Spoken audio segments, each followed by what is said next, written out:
Hey friends, my name is Jake. Welcome to Canadian Cutting Edge, and I'm looking at the Acumen today. This is the Sencut ACUMEN. This is the 6th knife that they made, so this has been out for quite a while already. But I'm just getting to the review now. So I know some of you don't have it, but maybe some of you have it. You can leave your comments down below. It's a open pillar construction G10 slab 9CR18 MOV kind of bigger blade, not longer, but it's fairly deep. It's a little bit smaller in the handle than I was expecting, and I'm going to tell you all about it. For those of you who are wondering how I'm doing, okay, it's about noon now. I had a really bad morning, super nauseous and stuff, and I know I look great. I know I get people commenting that I look great for what I'm going through.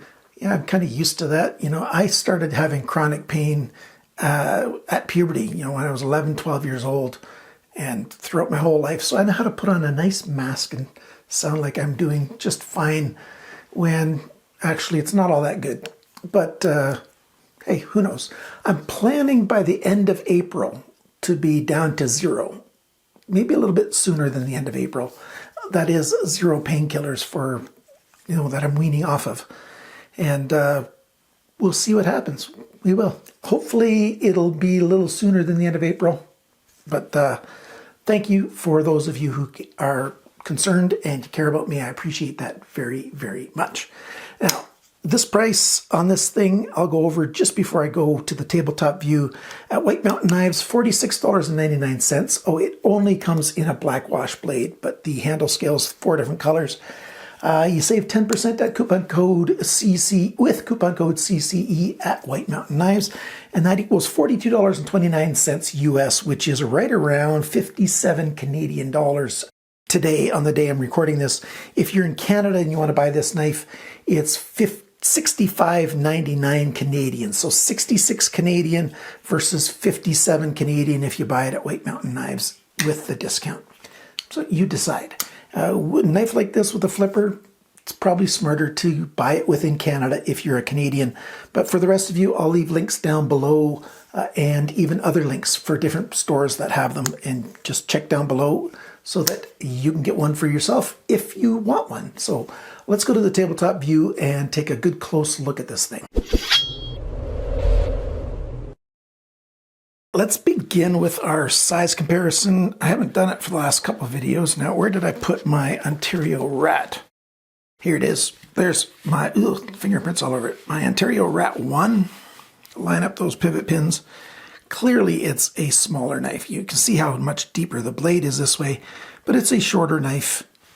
Definitely shorter in the grip area and a little bit shorter in the blade area.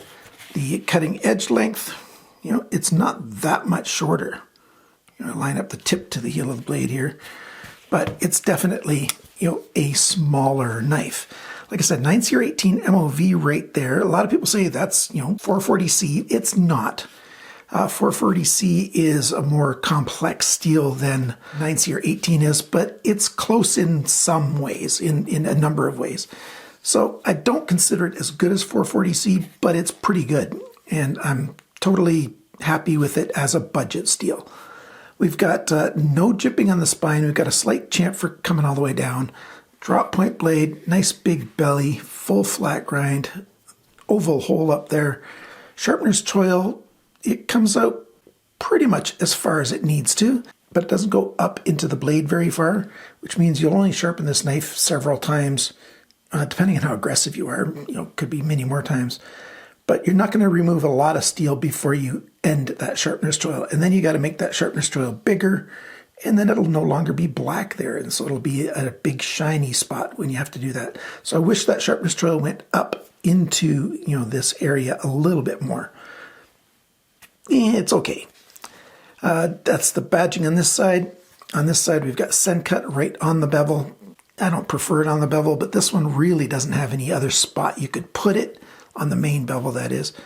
It's a little bigger than I'd prefer, but there you go. Sencut and 9CR18, and that's it. How well does this blade cut? Well, it cuts quite well. It's not super thick, and we've got a nice full flat grind, And so it slices through things very well. It slices and cuts okay. It's not a great piercing kind of knife with that style of a blade right there, but you know, it does okay. So you decide if you like that or not. Good blade alignment, good action, you know, with ball bearings, right and left pocket clip option, and the flipper's got jimping around the front and across to the top.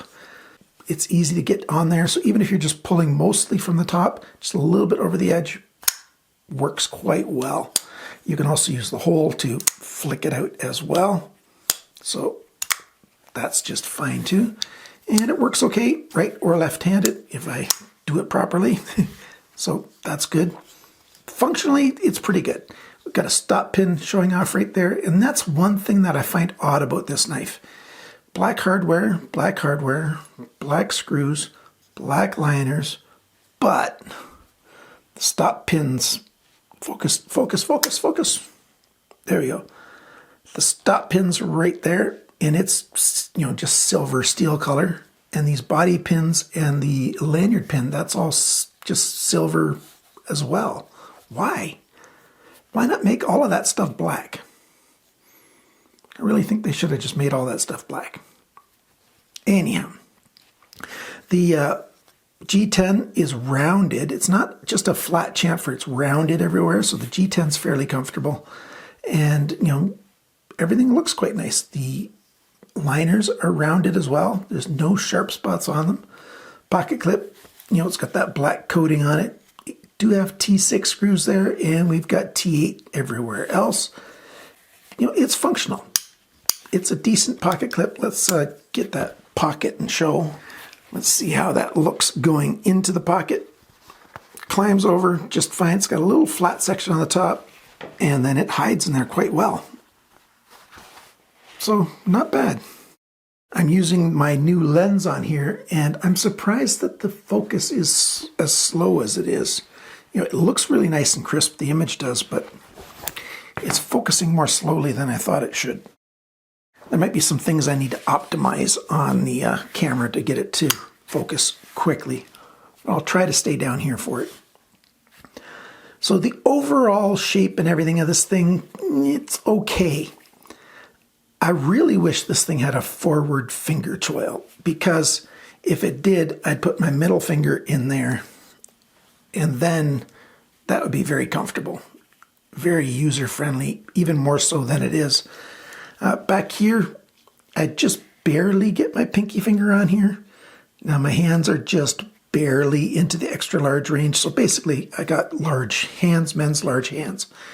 If my hands were just a little bit smaller, they'd fit, the pinky would fit on there. I still have a very secure grip, in part because of this big cutout right here. That really does help make it secure. Reverse grip looks and feels just fine, especially that little angle right there. Pull grip, not so much. It's very uncomfortable for a pull grip. But for most things, you know, it's pretty good.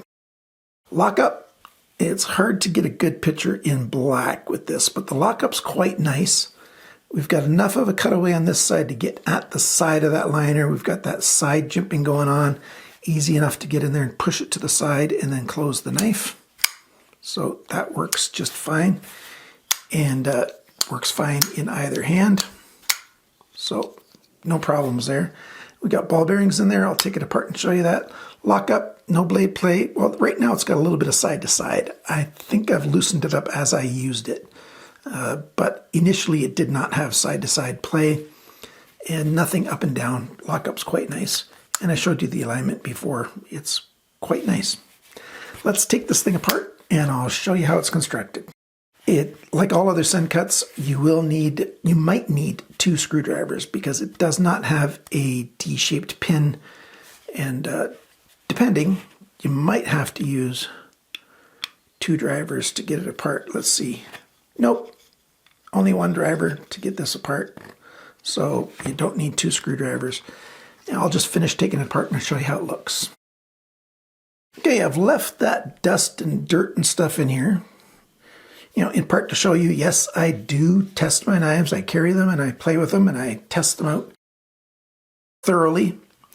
They've got the coating all the way over where the ball bearings go, so they don't take that off there. So you have to work through that coating. That might be why some of the blade play is, because, you know, the ball bearings have worked into that coating a little bit and down to the steel. You can see that they've used some lubrication even on these posts back here.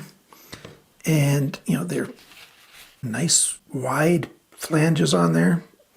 Help them sit really nice. Perfect. Skeletonizing all over here. Even some skeletonizing up here. Oh, I didn't show you the balance point before. I'll do that just before I go over the measurements. There you go, your ceramic ball bearings. What do we got? 9 ball bearings in there in your phosphor bronze cage. Construction's pretty straightforward and simple. We've got a little bit of wear off of the side of this screw right here. Take a look at that screw. You can see that line on the left side of it. That's just where the coating's been wore off a little bit. And that, I saw that right after I did the unboxing. So during shipping, it might have wiggled a little bit and just sort of wore onto that, wore that spot off. Not a big deal for the price of these knives. A little bit of blue Loctite on that screw, but not bad. I like that they are T8, but of course, you know, the T6 back here, they're nice and deep. There's no problem with the screws. There you go. I'm going to clean it up a little bit on the inside, lubricate it, put it back together again, and show you the balance point, and then we'll do all the measurements. Okay, a couple of things that I didn't talk about. Like I said, the balance point is right there, so pretty much over that big finger choil, which is okay. And the other thing I didn't talk about was the detent. Now the detent on this guy from the box is a little bit too strong. It's holding on just a little bit too tight. Of course, I can remedy that because I've got skills with fixing detents. And if you don't have skills with fixing detents, check out my detent repair video. It's a series actually of 3 different videos on how to deal with detent issues. So check that out. Now let's go over all the sizes and dimensions and that stuff. Let's begin with the weight. We've got 104 grams, which is 3.67 ounces. The sharpness from the factory, a respectable 205 bests. It's a little bit below average from what I reviewed, but it's not terrible. The reason is because of the grind angles. We'll get to that in a second. The blade length, so from the heel to the tip in a straight line, that measurement is 80 millimeters even, 3.15 inches. The blade length tip to the closest spot on the handle scale, 75.2 millimeters, 2.96 inches. Do you live where there's 3-inch laws? What do you think? Would this, with this being 3.15 inches, yeah, I don't think this is an under 3-inch knife, which is why I didn't talk about it at the intro. But who knows? The way your jurisdiction defines it is the way your jurisdiction defines it. I don't know those things. The thickness of the blade, 2.95 millimeters, 0.116 of an inch, so just a little bit under 1/8 of an inch. The blade depth this way at the deepest spot is 31.9 millimeters, just over 1¼ inches. The thickness behind the grind, 0.47 millimeters, 18.5 thousandths of an inch thick right there, so that's okay. The grind angles, this side's got an average of 22.0 degrees. This side's got an average of 26.4 degrees. This side started here at the heel 26.5 degrees, ended at 26.3 degrees. That's 0.2 degrees of change along the length. This side, well, we got a better angle, but more fluctuation. Started at 24.1 degrees, ended at 19.9 degrees. So that's 4.2 degrees of change along the length. Pretty standard for the knife industry, especially with budget knives, but it happens in more expensive knives as well. All this fluctuation with sharpening angles. The handle length, this kind of measurement right here, 108.5 millimeters, 4.27 inches. The grip area though, between my thumbs right there, it's just over 8 centimeters, just a bit over 3 inches. So not a lot of grip area, at least no excessive grip area. The thickness of the handle measured on the G10 slabs right in the middle, 11.9 millimeters, 0.468 of an inch, so well under ½ an inch. The handle depth, it's widest right here within the grip area, 27.7 millimeters, 1.09 inches. When the knife is closed, the widest point is actually right here, not by the flipper. 38.5 millimeters, 1.52 inches. And the total length of this knife, 184 millimeters, 7.24 inches, 7.25 inches basically. So that's what you get. What do I think of this knife? Well, as I said in the introduction, I really wish this had a forward choil in here. Then I would really, really like it a lot, because this is just super comfortable to me, other than the sharp edge on my finger. And I think it would be a great knife that way. In either the right or left hand, I'd like that. Right now, the way it is, it's this flipper here, since it comes up, it seems to restrict my index finger just a little bit. It's just a tiny bit of a hot spot by the knuckle, a little bit. Not really, it's not a big problem. It's a very minor annoyance that way, but it's there. The rest of the handle, like I said, the grips are quite good, except for, if you want to do a reverse pull grip, that's not very comfortable. But, like a fighting grip and stuff, that actually works quite well. It's not a fighting style knife, not by any stretch of the imagination. I like these flush T8 screws, they're quite nice. But the coating here on the steel, it's not the best. It's pretty thin and it will rub off fairly easily, like that spot right there. The steel type, yeah, certainly okay. Lots of skeletonizing. Balance is decent. And the blade alignment, yeah, very nice. I like that. I'll fix the detent a little bit if I keep this knife. And so far I've been keeping all the Sencut knives. I just think they are pretty good. For the amount of money you're spending, Sencut is one of the better deals out there. Is it the best deal out there? Probably not, but it's one of the better deals. And they've got all in-house unique designs. I like Ganzo quite a lot. They just don't do a lot of unique designs. They're starting to do more and more of that all the time. But, Sencut, a lot of good unique blades of their own. Some of them are very similar to each other, but they're done well. They really are done well for the amount that you have to pay for them. By the way, Civivi pocket clips and Sencut pocket clips are basically interchangeable. They do have several different, length sizes. This one's got the shorter style. It just seems to suit this knife better. Remember, they all come with this black wash. There's no stonewash version or anything. I wish there was a stonewash version of this knife, or even a satin grind version. But it's okay. The last little con, I wish that hardware in there, those standoffs, the lanyard, and the stop pin were all black. That would be smart for Sencut to do. Thank you so much to my supporters. I really appreciate your ongoing help. And remember, if you win the giveaway like this previous winner did just last week, Thomas S., he hasn't told me which knife he's going to choose yet. Oh, I've got some oil on there now because I did re-lube it. And yeah, nice. Anyhow, Thomas S. hasn't told me which knife he's chosen, but I let him choose from any of the items that I reviewed this year that have not been won by somebody else, and the couple that I've kept for myself. So basically, since I'm not reviewing very much right now, the winners still get to choose from a good selection. Thanks for hitting that like button, subscribe button. A lot of people have been unsubscribed by YouTube lately. I don't know why that is, so double check if you're subscribed.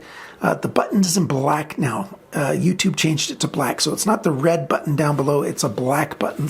Hit subscribe, hit that bell for notifications, and thank you for watching. Leave a comment, please do. And remember, always, cut towards your chum, not your thumb.